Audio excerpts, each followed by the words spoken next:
মাইলস্টোনের আরও এক শিক্ষার্থীর মৃত্যু, একই পরিবারের ৩ জনের কবরে বিমান বাহিনীর শ্রদ্ধা।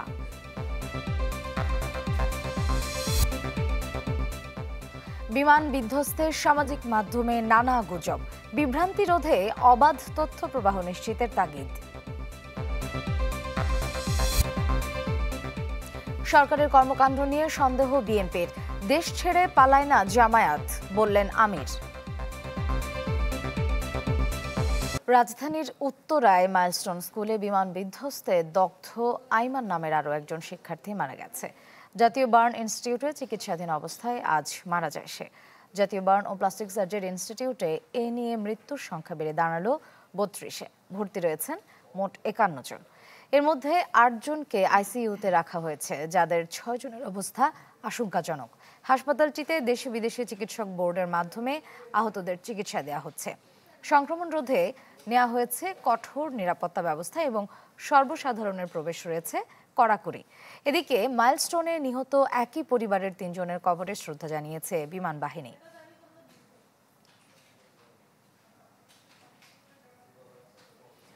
আরও জানাতে জাতীয় বার্ন ও প্লাস্টিক সার্জারি ইনস্টিটিউট থেকে সরাসরি যুক্ত হচ্ছেন মির্জা রাকিব এবং মাইলস্টোন স্কুল থেকে যুক্ত হচ্ছেন শামীমা সুলতানা। শুরুতেই যাচ্ছি মির্জা রাকিবের কাছে। রাকিব, জাতীয় বার্ন ও প্লাস্টিক সার্জারি ইনস্টিটিউটে এখন হতাহতদের কি অবস্থা দেখতে পাচ্ছেন? শ্রেয়া, কিছুক্ষণ পূর্বে জাতীয় বার্ন ইনস্টিটিউটের পরিচালক এবং ডিজি দুজনেই এসেছিলেন, সাথে তাদের সচিবও এসেছিলেন এবং একটি সংক্ষিপ্ত ব্রিফিং হয়েছে। ব্রিফিংয়ে কিন্তু তারা আহতদের যে চিকিৎসা পদ্ধতি বা চিকিৎসা যে উদ্যোগগুলো নেওয়া হয়েছে সেগুলো কিন্তু আমাদের গণমাধ্যম কর্মীদেরকে জানিয়েছেন। তারা আমাদেরকে জানিয়েছেন এখন পর্যন্ত যেই দেশি বিদেশি যে মেডিকেল বোর্ড, সেই বোর্ডের মাধ্যমে যে চিকিৎসা দিচ্ছিলেন ৪১ জন চিকিৎসাধীন যেই আগুনে দগ্ধ রোগী, তাদের মধ্যে কিন্তু প্রায় ১৫ জন সুস্থ আছেন এবং তাদেরকে পর্যায়ক্রমিকভাবে কিন্তু রিলিজ দেওয়া হবে বলে আমাদেরকে জানিয়েছেন। এটি সবচেয়ে আজকে দিনের আশার খবর। এবং একই সাথে আরও একটি দুঃখের খবর আমাদেরকে জানিয়েছেন যে আইসিইউতে যে ৬ জন রয়েছেন তাদের অবস্থা ক্রিটিক্যাল মোমেন্টে, অর্থাৎ তারা ২টি ক্যাটাগরি তৈরি করেছেন। একটি হচ্ছে সিভিয়ার ক্যাটাগরি, আরেকটি হচ্ছে ক্রিটিক্যাল ক্যাটাগরি। ক্রিটিক্যাল ক্যাটাগরিতে যে ৬ জন রয়েছেন তাদেরকে বিদেশি চিকিৎসকরাও অবজারভেশন করেছেন। যেমনটি আমাদেরকে জানিয়েছেন যে বিদেশি যারা চিকিৎসক রয়েছেন তারা কিন্তু তাদেরকে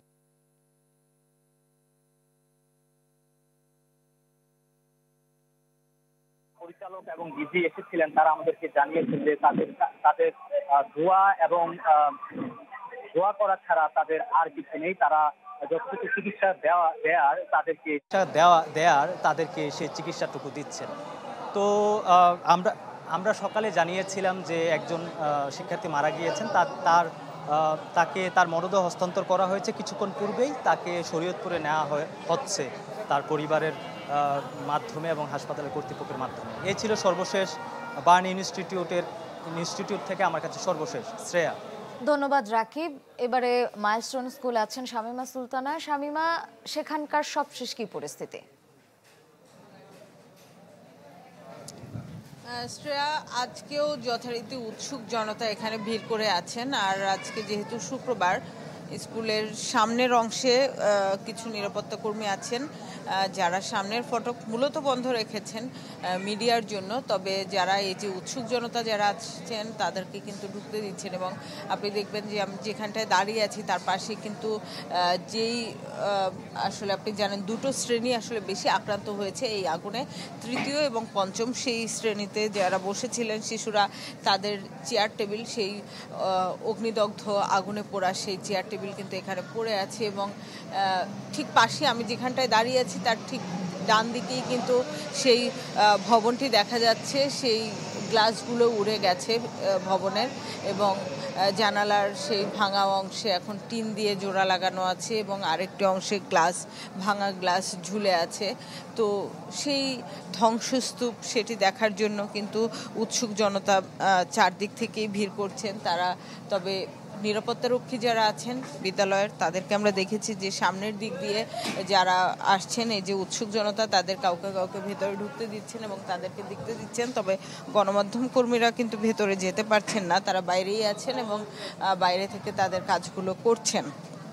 একটি বিষয় বলে রাখি যে যেই ভবনগুলো আসলে যে মানে ভবনের যেই অংশগুলো আসলে আক্রান্ত হয়েছে, ক্ষতিগ্রস্ত হয়েছে, সেই অংশগুলোতে কিন্তু তারা পুনরায় সেটির নিরাপত্তার জন্য এই যে টিন দিয়ে বেড়া দেওয়া হয়েছে কিংবা সেটিকে হচ্ছে গিয়ে যাতে ভেতরে কেউ না প্রবেশ করে। আপনি জানেন যে এটি বেশ ঝুঁকিপূর্ণ হয়ে গেছে, সেজন্য সেই ঝুঁকিপূর্ণ জায়গায় যাতে কেউ না যেয়ে আবার যাতে কেউ কোনো অঘটন না ঘটে সেসব দিক থেকে কিন্তু সচেতন আছে বিদ্যালয় কর্তৃপক্ষ এবং সেভাবেই তারা টেক কেয়ার করছে এই ক্ষতিগ্রস্ত ভবনটির।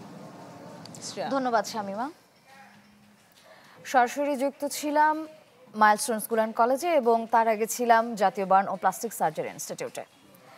এদিকে মেহেরপুর ও ফরিদপুরে গ্রামের বাড়িতে দাফন সম্পন্ন হয়েছে মাইলস্টোন ট্র্যাজেডিতে নিহত শিক্ষার্থী মাহিয়া তাসমিম মায়া ও রাইসামনের।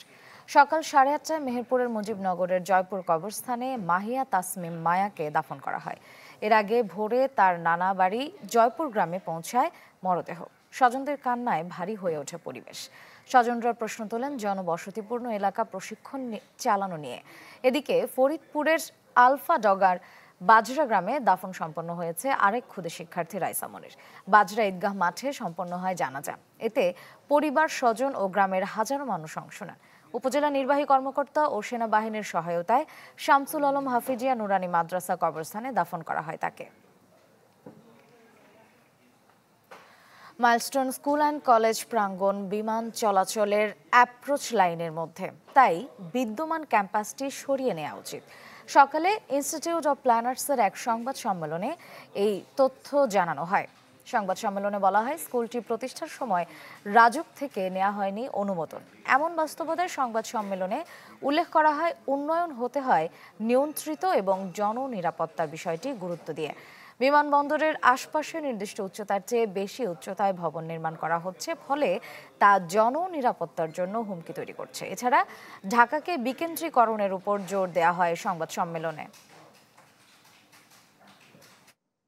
টেক অফ এবং ল্যান্ডিং, দুই জায়গাতে মানে বিশাল জায়গা, এই জায়গাতে পুরোটারই কী করা, আমাদের পুরো বিষয়টা নিয়ে তদন্ত করা উচিত।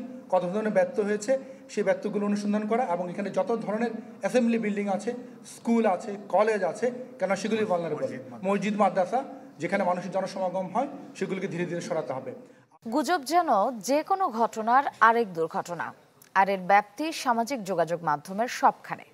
সম্প্রতি বিমান বিধ্বস্তের ঘটনা নিয়েও ছড়িয়েছে নানা রকম গুজব, যা সৃষ্টি করছে জনমনে বিভ্রান্তি, তৈরি হচ্ছে জটিলতা। এমন পরিস্থিতিতে বিশেষজ্ঞদের পরামর্শ মূলধারার মাধ্যমে অবাধ তথ্য প্রবাহ নিশ্চিতের। আরও জানাচ্ছেন সাদ বিন শফিক, ক্যামেরায় ছিলেন মেহেদী মিরাজ। কান কানের জায়গায় আছে কি নেই তা না জেনেই চিলের পিছে ছুটে চলা, সামাজিক যোগাযোগ মাধ্যমও দৌড়াচ্ছে সেই তালে। কিছু একটা ঘটতেই অন্তর্জাল জুড়ে ছড়িয়ে পড়া নানা তথ্যে দ্বিধায় পড়ে মানুষ। সম্প্রতি মাইলস্টোন ট্র্যাজেডিও পুড়ছে গুজবের সে আগুনে। আহত কিংবা নিহতের সংখ্যা থেকে শুরু করে মরদেহ গুম কিংবা পাইলটের উদ্দেশ্য অথবা ইজেক্ট বাটন, গুজবের কারখানা যেন ফেসবুক, ইউটিউব। যে বিভ্রান্তি তৈরি করছে অস্থিরতা, নৈরাজ্য। যেহেতু এই সময় মানুষের মতকে প্রভাবিত করা বেশি সহজ হয়, তাই এই সময় অনেকে রাজনৈতিক উদ্দেশ্যে মিথ্যা তথ্য ছড়ায় যেন সে তার পক্ষে মানুষকে নিতে পারে এবং আরেক পক্ষের এগেনস্টে মানুষকে উত্তেজিত করে তুলতে পারে। আবার একই সময় আমরা দেখি এই সময় অনেক ফাইন্যান্সিয়ালি মোটিভেটেড অ্যাক্টরেরও তারা এই পরিস্থিতির সুযোগ নিয়ে এমন সব মিথ্যা কন্টেন্ট তৈরি করে যেটাতে ক্লিক বেশি হয়, ভিউ বেশি হয়, যেটা থেকে তারা আয়ও করতে পারে। সামাজিক যোগাযোগ মাধ্যম নাকি মূলধারার গণমাধ্যম, তথ্যের ক্ষেত্রে তবে কোনটিতে নির্ভরতা?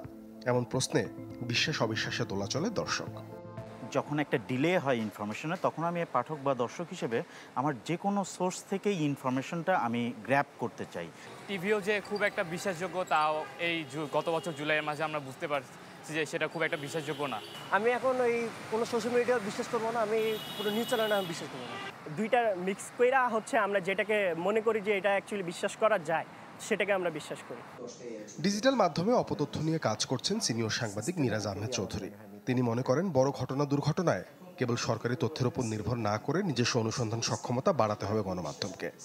সঠিক তথ্য দিয়ে এটাকে মোকাবেলা করা, আরেকটা হচ্ছে ভুল তথ্য যেটা আছে সেটাকে মোকাবেলা করা, বলা যে এই তথ্যটা ভুল, কারণ আমরা এই 5 সোর্স থেকে কনফার্ম করেছি, তাতে এটা নিশ্চিত হওয়া যাচ্ছে যে এই তথ্যটা সঠিক না। কাজে ভুল তথ্যকে ভুল বলাটাও আমার মনে হয় এখন সাংবাদিকতার একটা বড় জায়গা। ফ্যাক্ট চেকিং বিশেষজ্ঞ কদরুদ্দিন শিশিরের মতে সরকার ও মূলধারার গণমাধ্যমের প্রতি মানুষের অবিশ্বাস গুজবের হালে দিচ্ছে পানি। সুযোগ বুঝে যার ফায়দা লুটছে রাজনৈতিক গোষ্ঠী অবিশ্বস্ত বা রাষ্ট্রের পুরো মেকানিজমটা মানুষের কাছে অবিশ্বস্ত। দ্বিতীয়ত সেই সরকারের কাছ থেকে নিয়ে ইনফরমেশন যখন অবিশ্বস্ত মিডিয়া প্রকাশ করতেছে, ফলে সরকারের দেওয়া তথ্য বা মেইন স্ট্রিম তথ্যটার প্রতি মানুষের অনাস্থা থেকে যাচ্ছে। এই কারণে মানুষজন সোশ্যাল মিডিয়াতে কোনো সোর্স যেটা আসলে ক্রেডিবল না, সেটা ভেরিফাইড না, এরপরেও মানুষজন ওটা বিশ্বাস করতেছে। কারণ হচ্ছে তার মতে মাইলস্টোনে বিমান দুর্ঘটনায় তথ্য সরবরাহে কালক্ষেপণ ও সমন্বয়হীনতা ছিল গড্ডালিকা প্রবাহে মানুষের গা ভাসানোর প্রবণতাও। কিংবা এখানে হাজির ছিল সর্বোচ্চ কয়েকশো স্টুডেন্ট, তাদেরকে আইডেন্টিফাই করা কয়েক ঘন্টার বিষয়, কিন্তু সেইটাতে কেন এত লেট হলো 2 দিন? সাদ বিন শফিক, চ্যানেল 24, ঢাকা। অন্তর্বর্তী সরকারের কর্মকাণ্ড নিয়ে সন্দেহ প্রকাশ করেছেন বিএনপির স্থায়ী কমিটির সদস্য গয়েশ্বর চন্দ্র রায়। সকালে মাইলস্টোনের নিহত শিক্ষার্থী নুসরাত জাহান আনিকার পরিবারকে সহমর্মিতা জানাতে এসে কথা বলেন তিনি। এ সময় দুর্ঘটনায় বিমান বাহিনীর কাছ থেকে এখন পর্যন্ত কোনো বক্তব্য পাওয়া যায়নি বলে মন্তব্য করে বলেন, মাইলস্টোন কর্তৃপক্ষের কোনো গাফিলতি আছে কিনা সেই বিষয়েও খতিয়ে দেখা দরকার।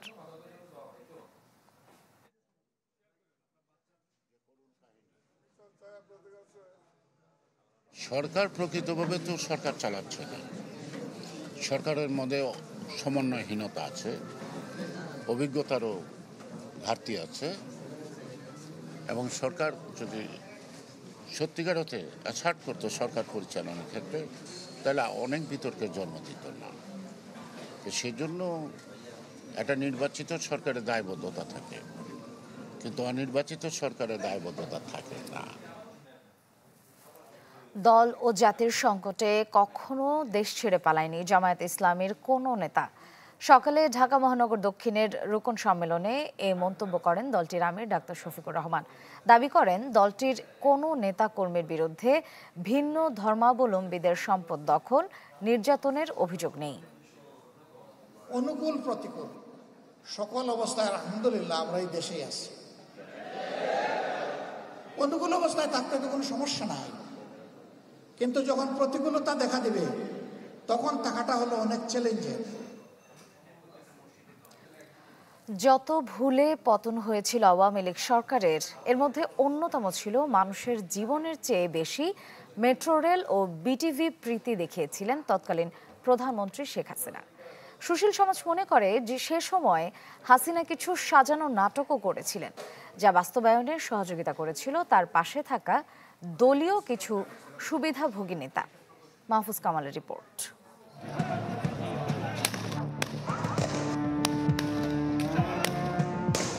24 জুলাইয়ের তৃতীয় সপ্তাহে আইনশৃঙ্খলা বাহিনীর গুলিতে ঝরে যায় 1.5 শতাধিক প্রাণ। ছাত্র জনতার উপর নির্মম হত্যাযজ্ঞে যখন প্রতিটি বিবেকবানের হৃদয়ে রক্তক্ষরণ, তখন 25 জুলাই প্রধানমন্ত্রী হিসেবে শেখ হাসিনা গিয়েছিলেন মিরপুরে ক্ষতিগ্রস্ত মেট্রো রেল স্টেশন পরিদর্শনে। তো যারা একটু আঘাত করলো, এই মেট্রো রেল এভাবে ভাঙচুর করলো, আমি নিন্দা করার ভাষা পাচ্ছি না।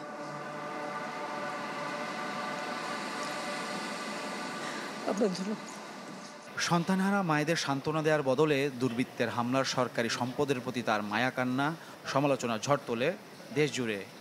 এরকম স্বৈরাচার আমরা কখনো দেখিনি, যে তার জনগণের চেয়ে মেট্রো রেলকে বেশি ভালোবাসেন, যে তার নিহত মানুষের চেয়ে বিটিভির জন্য বেশি শোক প্রকাশ করেন। এবং উনি যখন ওটি করেন, উনি যখন কৃত্রিম অশ্রু নিপাত করেন, তখন তার প্রতি তার যে আরও অনুগত দাসরা আছেন তাদেরকে দলবদ্ধভাবে আমরা বিটিভির সামনে দেখলাম, মেট্রো রেলের সামনে দেখলাম। এটি একটি সাজানো নাটকের মতো। এর আগে 18 জুলাই শেখ হাসিনা সমবেদনা জানাতে গিয়েছিলেন পুড়ে যাওয়া বাংলাদেশ টেলিভিশন ভবনে, অথচ ওই দিন আন্দোলনে প্রাণ হারিয়েছিলেন অন্তত 18 জন। এতদিনে এত কষ্টের ফসল সব শেষ করে দিতে চাচ্ছে। এটি হচ্ছে সবচেয়ে বড় কষ্ট। সে সময় শেখ হাসিনার সমবেদনার রাজনীতি নিয়ে কবিতাও লিখেছিলেন একজন নেটিজেন। পরের জন্মে আমি ঠিক মেট্রো রেলই হব, নইলে না হয় ইন্টারনেটের পুড়ে যাওয়া জাদুর বাক্স, পুরো জাতির প্রাণভোমরা যেথায় রক্ষিত থাকে।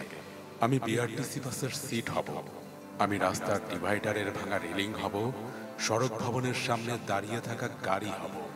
তবুও মাগো আমি মানুষ হব না, মানুষ হব না। তার ব্যর্থতা এই জায়গাতেই যে তিনি লক্ষ লক্ষ কোটি কোটি সৎ মানুষের মধ্যে থেকে কয়েকশো চোরকে বেছে নিতে পেরেছিলেন। এই কয়েকশো চোর বেছে নেওয়া হচ্ছে তার ব্যর্থতা, এবং এই সব কারণেই তার এই পরিস্থিতি হয়েছে। যেখানে তার যাওয়ার কথা সেইখানে না গিয়ে তিনি গিয়েছেন এমন জায়গাতে যে জায়গাতে মানুষ নাই, শুধু যন্ত্র আছে। তার হওয়ার কথা মানুষের বেদনায় আক্রান্ত, তিনি আক্রান্ত হয়েছেন মেট্রো রেলের বগির বেদনায়। এই যে রাজনৈতিক ভুল, এটি তিনি এবং তার দলের লোকেরা মিলে একসঙ্গে করেছেন। রক্তাক্ত জুলাই কেটে গেছে 1 বছর, তবুও একটিবারও তিনি শোনাননি অনুশোচনার বাণী। বারবার শুনিয়ে চলেছেন শুধু পুলিশ হত্যা আর ষড়যন্ত্রের কাহিনী। মাহফুজ কামাল, চ্যানেল 24, ঢাকা। এনসিপির জুলাই পদযাত্রা আজ সুনামগঞ্জে। আরো খবর জানাতে সরাসরি যোগ দিচ্ছেন এআর জুয়েল।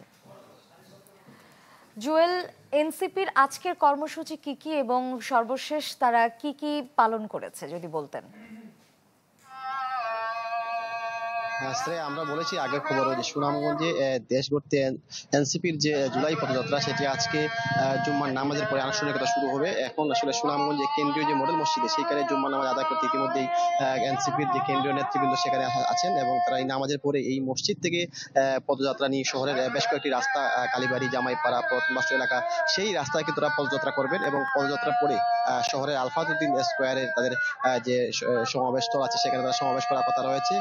গতকাল রাত্রে কিন্তু তারা সুনামগঞ্জে সার্কিট হাউসে এসে পৌঁছেছেন এবং সেখানে রাত্রি যাপন করেছেন, এবং আজকে সকালে তারা আসলে এই সার্কিট হাউসে ছিলেন এবং কিছুক্ষণ আগে সার্কিট হাউস থেকে বের হয়ে তারা জুমার নামাজ আদায় করতে মসজিদে প্রবেশ করেছেন। এবং মসজিদ থেকে তাদের মূল যে আনুষ্ঠানিকতা, যে পদযাত্রা এবং যে সমাবেশ, সেটি কাজ শুরু হবে। এবং তাদের আজকে সমাবেশের 2টার পর তাদের সমাবেশে ঘোষণা দেওয়া হয়েছিল। তো এখন পর্যন্ত সারা শহরে কিন্তু আইন শৃঙ্খলা বাহিনীর বেশ তল্লাশি আছে এবং আইন শৃঙ্খলা বাহিনী মুড়ে মুড়ে অবস্থান নিয়ে নিশ্চিত নিরাপত্তা কাজ করছেন। সব মিলিয়ে জুমার নামাজের পরে তাদের যে মূল আনুষ্ঠানিকতা পদযাত্রা সেটি শুরু হবে এবং সেটার পর শহরে আলফাতুদ্দিন স্কোয়ারে তাদের সমাবেশ করার কথা রয়েছে। ধন্যবাদ জুয়েল। সুনামগঞ্জ থেকে এনসিপির কর্মসূচির সবশেষ জানাচ্ছিলেন সহকর্মী এআর জুয়েল।